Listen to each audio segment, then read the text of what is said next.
Kumustahin na natin ang sitwasyon sa labas ng Batasan Pambansa kung saan mahigpit na ang ipinatutupad na seguridad. May ulat on the spot si Oscar Oida. Oscar?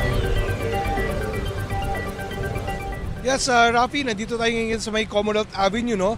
Particular sa may tapat ng St. Peter Parish.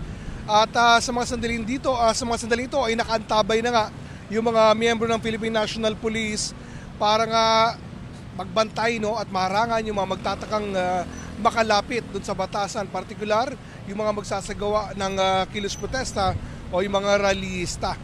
Ayon sa mga pulis na nakausap natin, may aabot sila ng 10,000 dito pa lamang sa may kahabaan ng Commonwealth Avenue. Pero sa mga sandaling ito ay naka-standby pa lang naman sila sa gilid, no, at hindi pa naman nila hinaharangan yung kalsada dahil wala pa namang namamataang anumang mga rallyista sa mga oras na ito. At ayon sa kanila ay maximum tolerance ang paiiralin, alinsunod na rin sa pag-uutos ng kanilang hepe na si PNP Chief General Nicolas Torre III. Ano?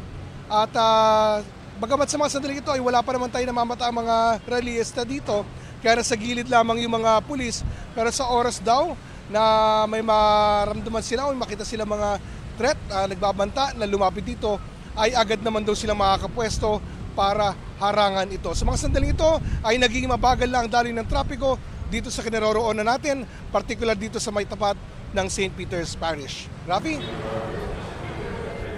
Maraming salamat, Oscar Oida.